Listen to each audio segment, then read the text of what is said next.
Good evening, and welcome to episode 79 of the Political Mike podcast. To be a fly on the wall in the Situation Room with President Obama, hunkered flanked to his side by Vice President Joe Biden, Secretary of State Hillary Clinton with her hand over her mouth in suspense, along with the National Security Team, awaiting word on the secret mission to eliminate Osama bin Laden. Or to be in the Roosevelt Room during the early days of the Obama administration, when Treasury Secretary Tim Geithner, along with the president's economic advisors, as they wrapped their heads around how they would get the country out of the deep economic turmoil it was in. To be present during an intimate moment between the president and his daughters, his right arm around Sasha and his left arm around Malia, as they take a trip down the colonnade. And to be at the Johnson Spacecraft Center Memorial with a subdued President Reagan, eyes tightly closed, mourning the death of the Challenger astronauts, or to be in the Oval Office with a high-spirited President Reagan while speaking with Mikhail Gorbachev, president of the Soviet Union during the waning years of the Cold War. My guest today is one of the few Americans to be granted this special backstage seat, some of the most critical and interesting moments in American history over the past generation. Pete Souza is a best-selling author, speaker, and freelance photographer based in Madison, Wisconsin. He is also a professor emeritus of visual communication at Ohio University. For all 8 years of the Obama administration, Mr. Souza was the chief official White House photographer and the director of the White House photo office. His book, Obama: An Intimate Portrait, was published by Little, Brown and Company in 2017 and debuted at #1 on the New York Times bestseller list. It is one of the best-selling photography books of all time. His 2018 book, Shade, A Tale of Two Presidents, The Way I See It, directed by Dawn Porter and produced by Porter, Laura Dern, Evan Hayes, and Jane Lemons. The film takes an unprecedented look behind the scenes of two of the most iconic presidents in American history. Mr. Souza, thank you for being part of the Political Mic today. Thanks for having me on. So I want to start the conversation by asking you about Yoshi Okamoto. I have alluded to him in the book that you recently published. I want to ask you if you think, of course, Yoshi Okamoto was President Lyndon B. Johnson's White House photographer. Lyndon B. Johnson, of course, was one of the most colorful figures in American history. This is a guy who took White House meetings while skinny dipping, while he was in his pajamas in bed. He's also someone who had the White House replace all of the fountains with Fresca because he loved the fountain drink so much.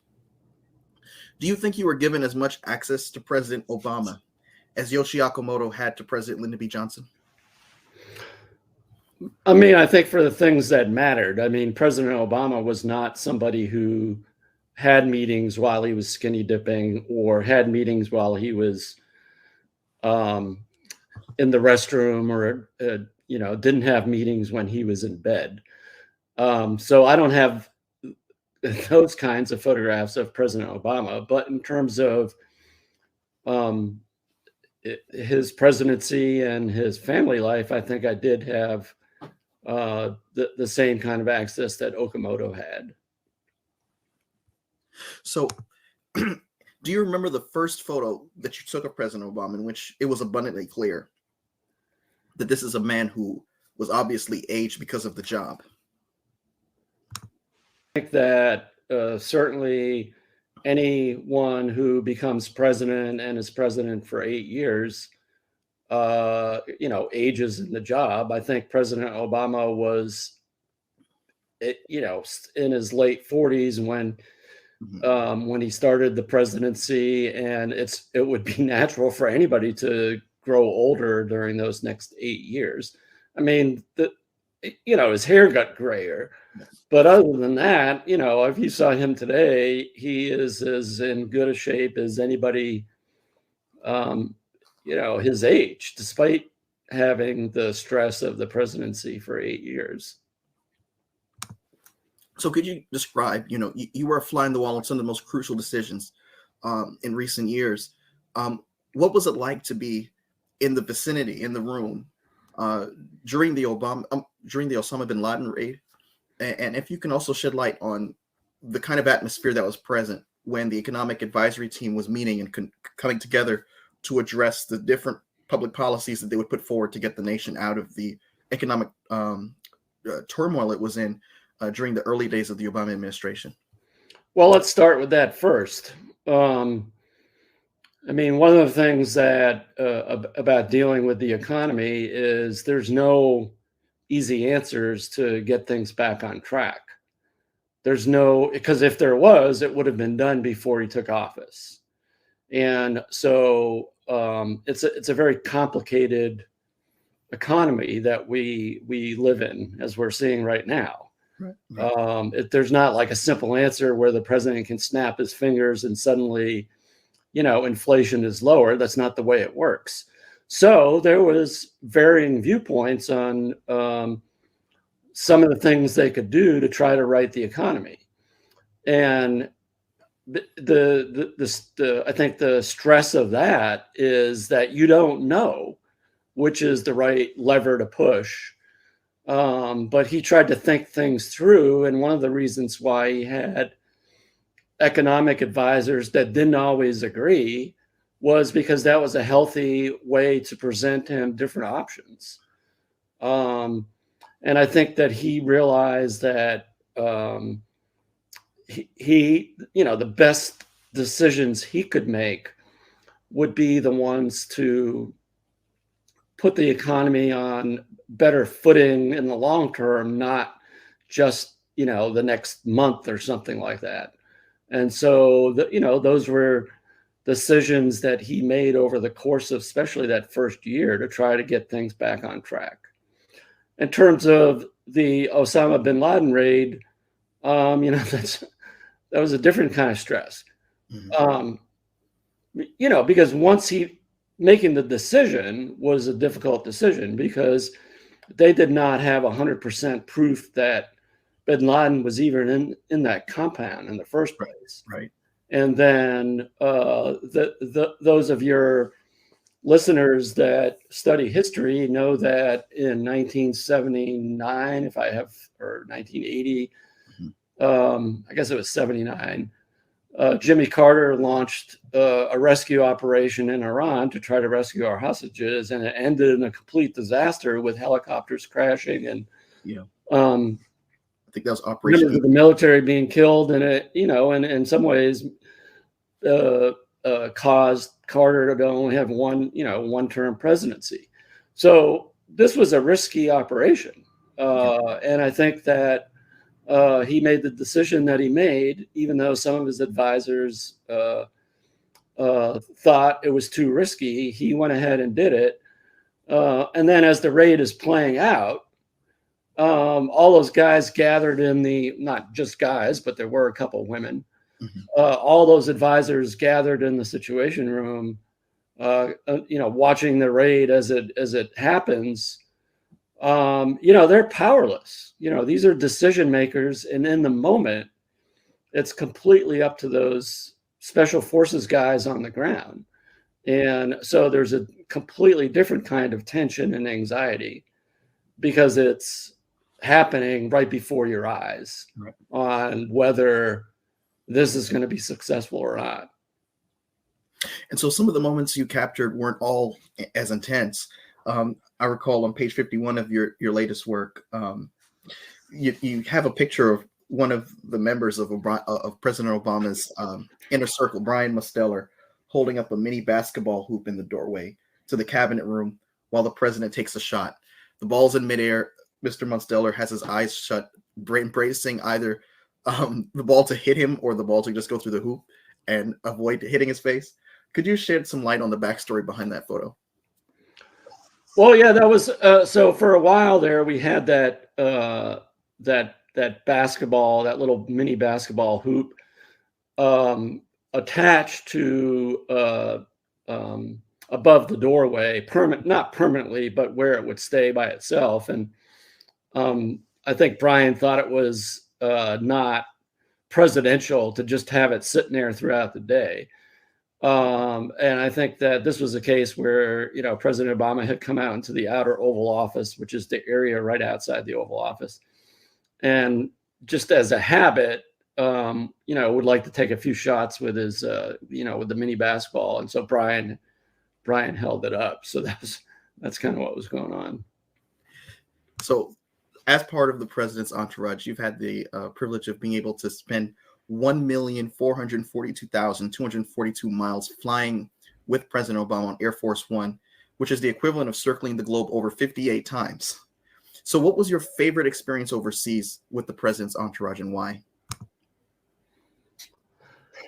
Oh boy, that's favorite. I mean, I think that just it's, you know, it's hard to pinpoint any one. I think that the foreign trips were always interesting just because you never knew what you were going to, you know, what kind of situation you were going to end up in. It's always good to see a different culture and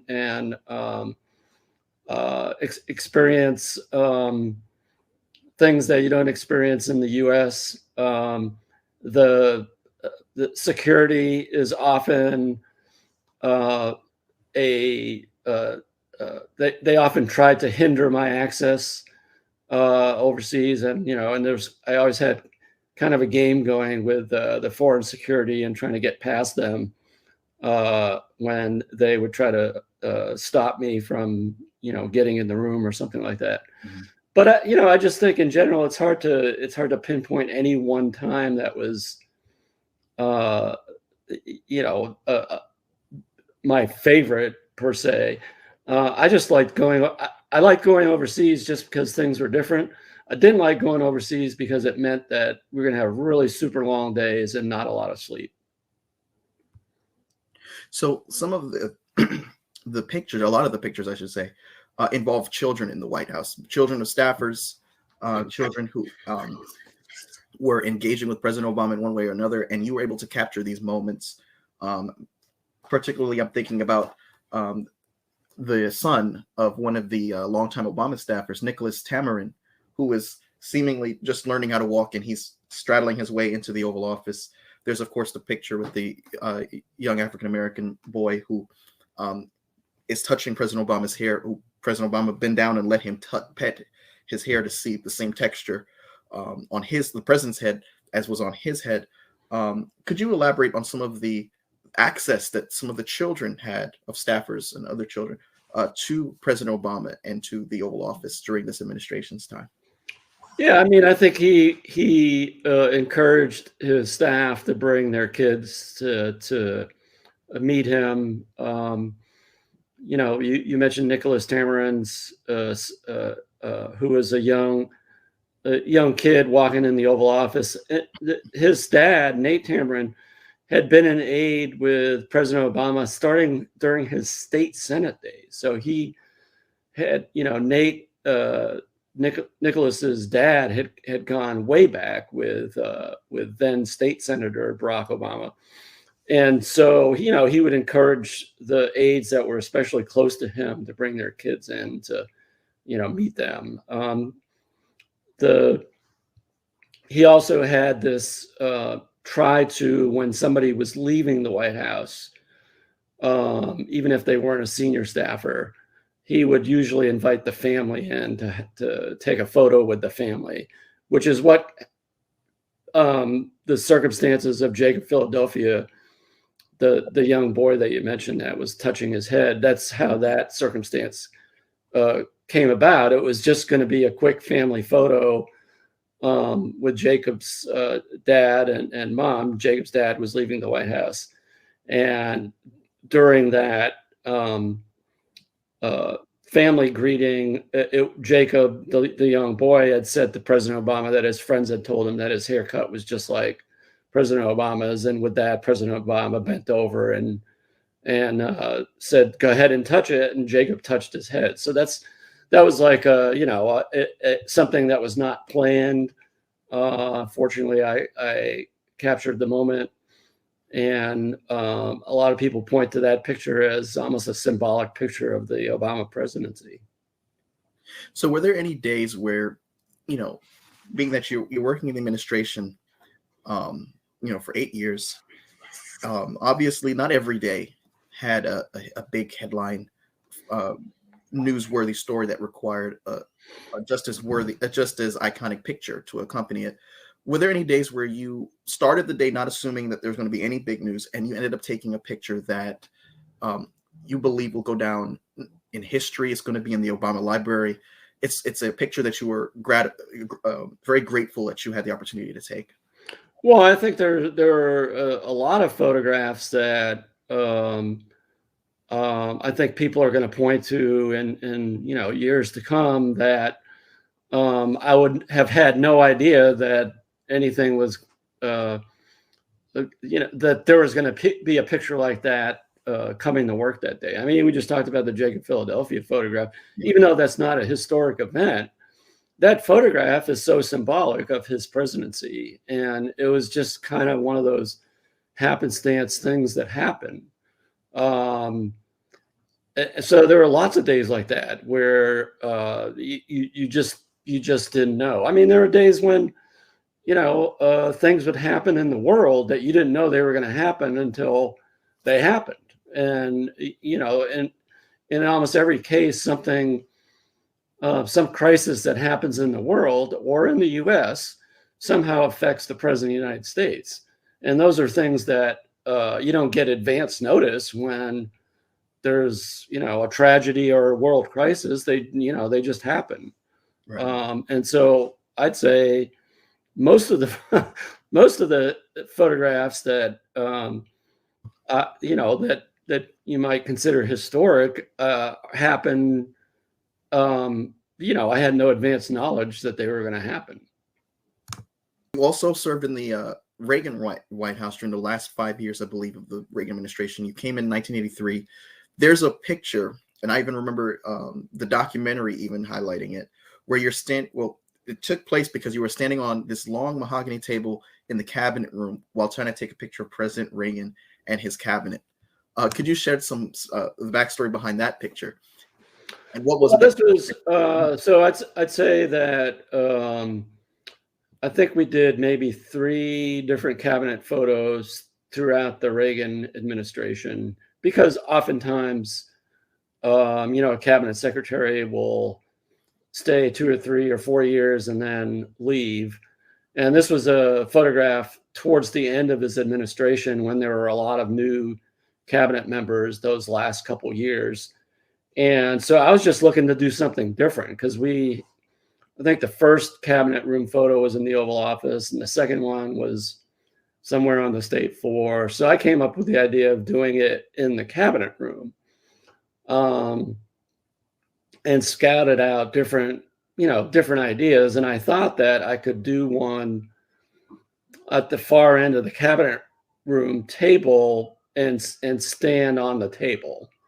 I had to get permission, of course, from the curator's office and the usher's office to make sure that I wouldn't do any damage to the table, that the table would support me. We put some kind of felt covering down so that, I used a tripod and, didn't want to obviously ruin the table. By the way, that table, the cabinet room table, was donated by Richard Nixon. At first, Nixon loaned it to the White House so he could get a tax deduction. Mm-hmm. And that became a big controversy that the New York Times at the time reported on. And I think he was shamed into donating the table finally to the White House. And that Nixon table is still used as the cabinet room table. So one of the interesting facts that I was able to get from your latest work is that there's a difference in the atmosphere between the Roosevelt Room, which is more informal, and then you've got the Cabinet Room that you just talked about, and the Oval Office. Could you share some insight as to how the Roosevelt Room was more informal than the Cabinet Room and the Oval Office? I mean, the Roosevelt Room was mostly used for when there was a big staff meeting with the president. So, more than 10 people. So a lot of the early economic meetings involved so many people, there could be 20, 25, 30 people in a meeting. And they would gather in the Roosevelt Room. And in those circumstances, because it was just staff, it just was, more informal. People were kind of jammed in there, and there was notes being passed back and forth. And it didn't have the weight of being in the Oval Office or the Cabinet Room, which just has a certain, I don't know what the word would be, dignity to it. I mean, it's those just by the very sheer visibility of them are more, I don't know, they just seem to show more weight than Roosevelt Room. Looks just like any other, meeting room with a big table. Yeah. Whereas, the Oval Office is such a historic office, and the Cabinet Room is as well. So it was just, I don't know, it just had a more informal feel to me. Mm-hmm. I was interning on Capitol. I was in the Senate Help Committee. The archivist of the Help Committee shared something that I always remembered, and he was saying that, as the archivist, he of course talked with other archivists in the other committees in the Senate and in some in the House, and he said that the archivist for the Budget Committee was always in a contentious relationship, I believe, with some of the staffers who were in the Budget Committee, particularly because there was some kind of disagreement as to how much should be reported for historical purposes, being that a lot of the deals that take place with the Budget Committee are done with the assumption that there's this mutual understanding that there's this kind of not secrecy, but confidence in some of the budget items that are included and excluded to ensure that they come together with a deal. Did you have any experience with having an awkward or contentious relationship with anyone on the national security team or staff or any cabinet official in your capacity as you describe, a historian with a camera? No, because my marching orders were from the President of the United States. So if there, if for some reason somebody, no, I didn't. It's as simple as that. I didn't have any contentious relationship with anyone, I don't think. I mean, mostly because it was the president that I essentially reported to in terms of access, not to the staff. So, there would be no reason for me to have any contentious, relationship with any of the staff. In your capacity as a historian with a camera, there's always there's always some factors such as the flash of a camera or the sound of the camera shuttering. What techniques did you use to blend into the White House to avoid distracting the subjects that you were photographing with camera flashes or shutter sounds or any other distraction? Yeah, I never used a flash, except unless I was doing, a post photo, grip and grins where, you'd have to do some of those. And so I might use a flash for that. But in terms of, documenting what was taking place, I never used a flash. And the mirrorless, like today, mirrorless cameras can be the shutter can be completely quiet. But during the Obama administration, the mirrorless cameras were not yet at where they are in terms of technology. So we were still using traditional digital single lens reflex cameras, which did have a shutter sound, but it was not that loud. I mean, we used the Canon cameras, which were quite quiet.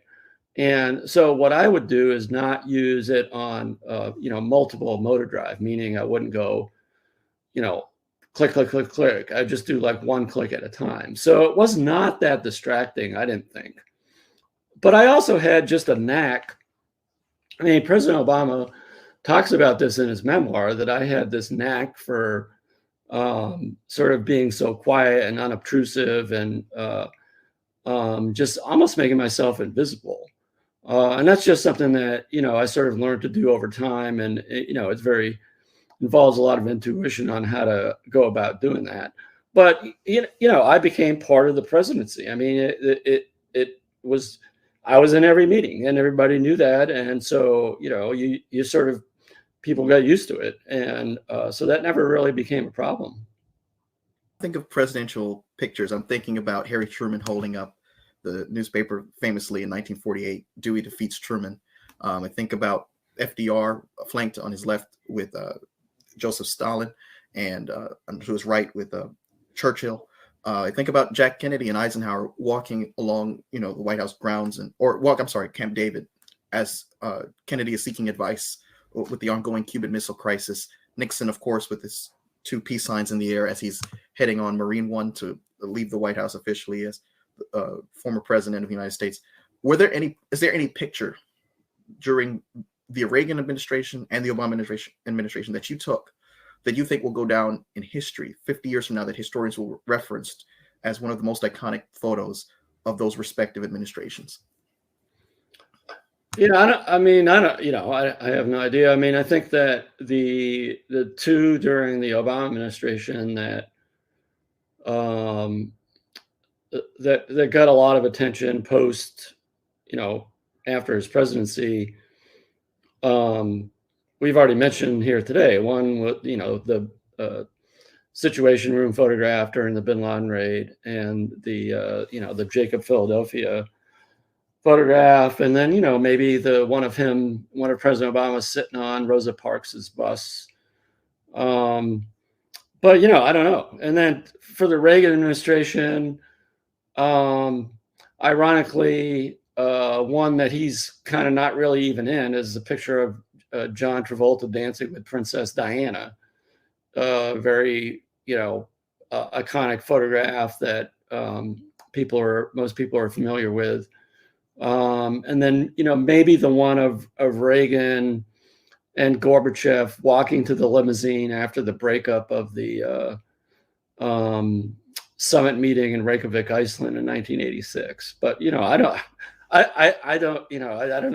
I don't know if any of those people will remember in 50 years or not. I hope so, but. So one of the coolest experiences I think you've had was not just being able to board Air Force One, but also being able to be inside the Beast. Of course, that's the name of the presidential's official car. During inaugurations, what was it like to be inside the Beast, to capture the moments of so many Americans, trying to be a part of history, being there along Pennsylvania Avenue and wanting to catch a glimpse of the president in passing? And what were some of the maybe intimate moments that you were able to witness inside the president's vehicle that he shared maybe with the vice president or his wife? Well, I mean, during the inauguration, the only time I rode in the limousine was during the second inauguration, during part of the parade route. But I also rode in the Beast other times. I mean, did that I think 3 times when he had another head of state in the vehicle with him.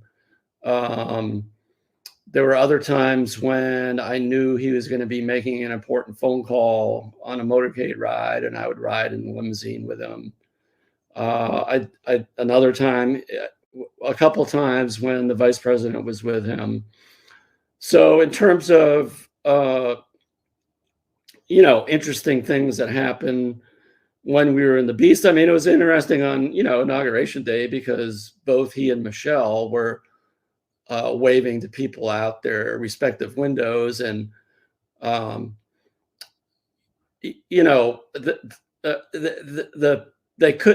people that were gathered along the road couldn't hear them, but they were saying hi to them, talking to them, even though they knew they couldn't hear them. And then in terms of like, it'd be inappropriate for me to share like what conversations I overheard between, like, for instance, him with, another head of state in the limousine. But just, it's just what people do when they're in the car, right? They talk to each other.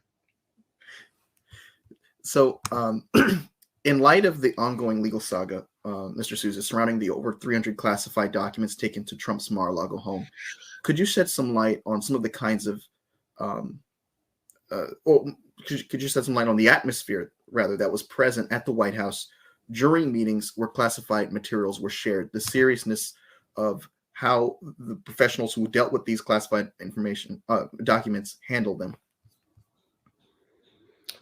Yeah, I mean, so I had the highest security clearance so that I could be in the room when they were discussing that information. I did not personally receive written classified information. That I was not in that loop, obviously.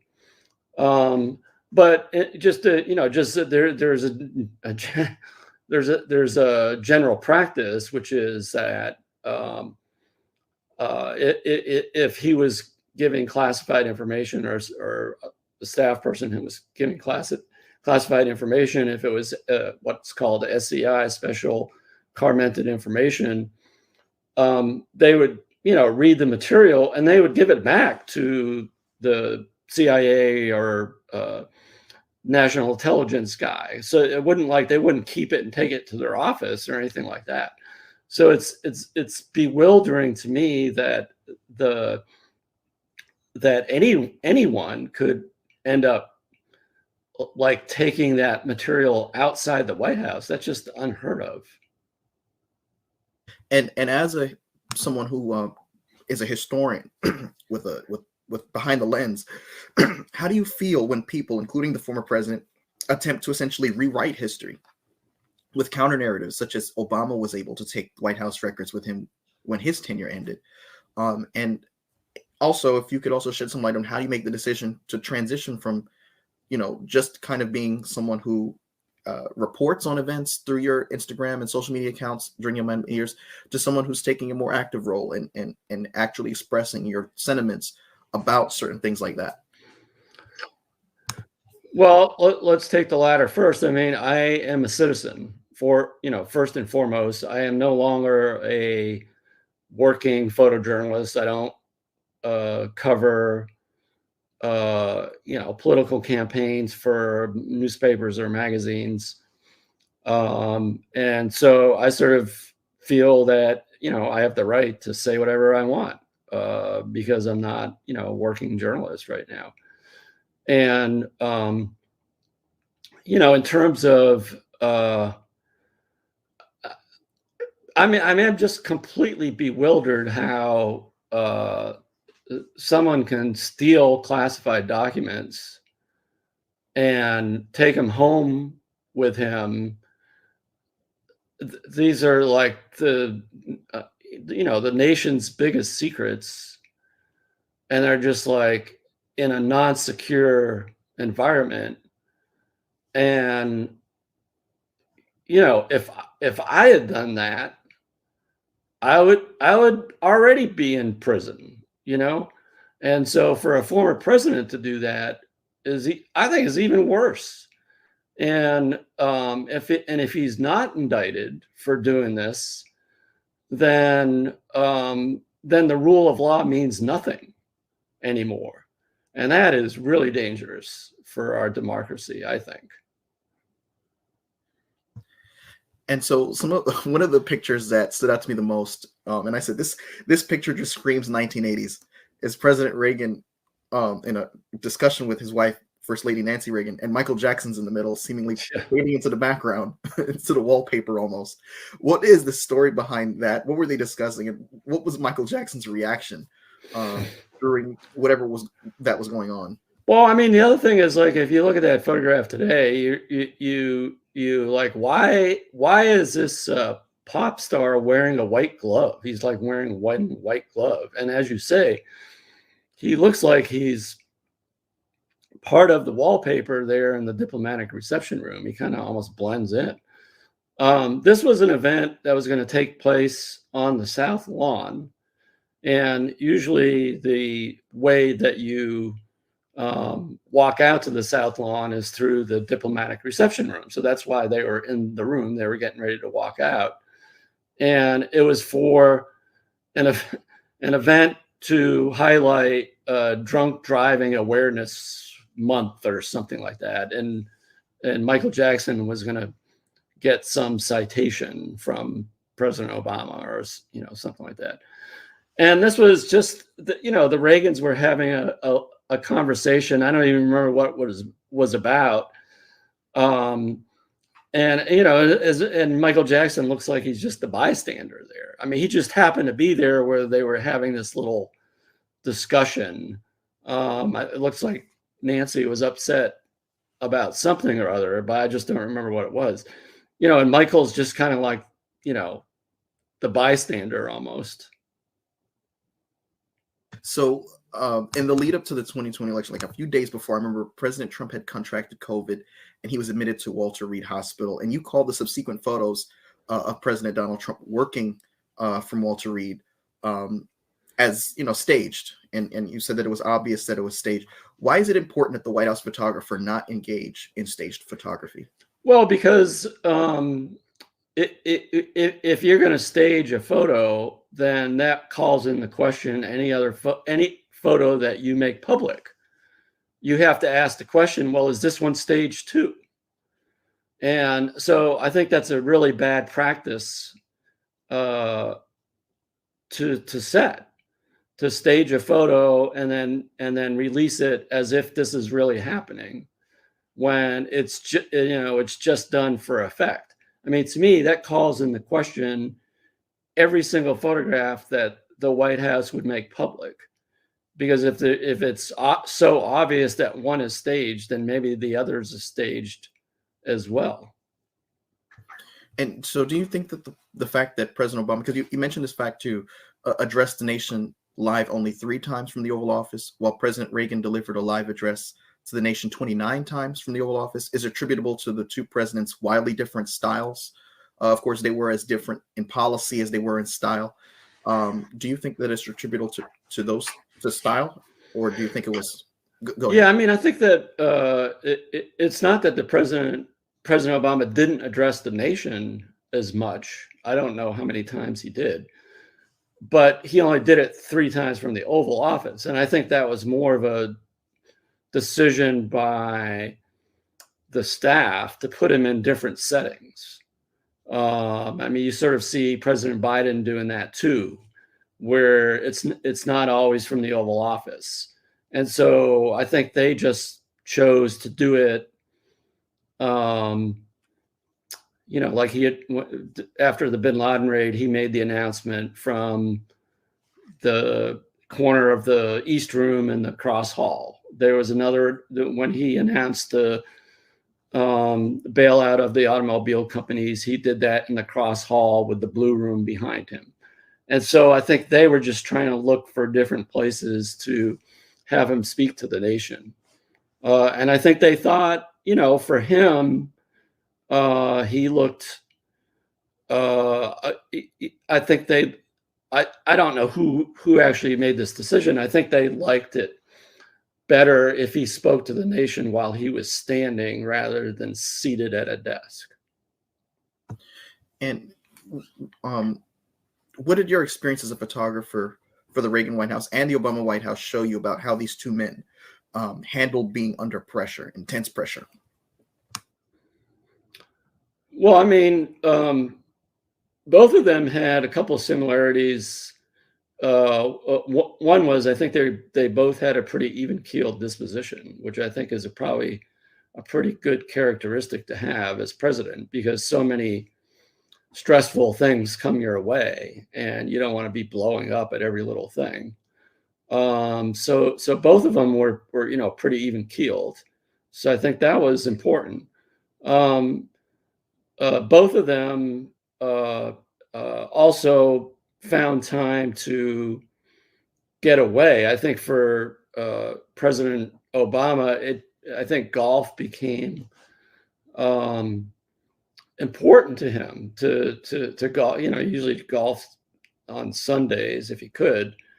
And I think there's something to be said for a president being able to, you know, just get out in the open air for 4 hours and being able to drive a golf cart and being like almost a normal human being for, you know, for an afternoon. I think that does a lot of good for anybody. And for President Reagan, that was riding a horse, which was his sort of getaway, whether it be at Camp David on the weekend or at his ranch in California during every August. You know, I think that was one way they were able to relieve some of the pressure of being president, just to get away, if you will. Yeah. And lastly, before I leave you, Mr. Souza, I do want to ask, how did you get involved in White House photography? I know you mentioned gentleman Michael Evans asking you to join the White House photography staff in 1983. How did that come into being, and how did President Obama tap into you to join him on his journey of making history? Yeah, I mean, really, in both cases, it was there was, you know, luck was involved for sure. So with President Reagan, I knew the White House photo editor professionally, not that well, but I knew her, and so when they had an opening, she recommended me to apply for that job in the Reagan White House. So that's how I got that job. And with President Obama, I met him when he was elected to the Senate. I was working for the Chicago Tribune, based in D.C., and a correspondent and I kind of documented his first year in the Senate. And in order to do that, I got access to him that no other photographers were getting, because I was like the hometown newspaper. So I had a professional relationship with him leading up to when he ran for president. He knew me, he knew how I worked. And so when he was elected president, he thought I would be a good fit to be his chief photographer. Well, Mr. Souza, thank you so much for being a part of the Political Mic. I just want to go ahead and put another plug in for this incredible book, The West Wing and Beyond: What I Saw Inside the Presidency. I thoroughly enjoyed this piece of work. Thank you for repping my alma mater, Howard University, and thank you for being a part of episode 79 of the Political Mic. I'm forever grateful. With that being said, I'm going to go ahead and conclude this episode 79 of the Political Mic. Thank you, Mr. Souza. All right. Thanks a lot, Mike. I appreciate it.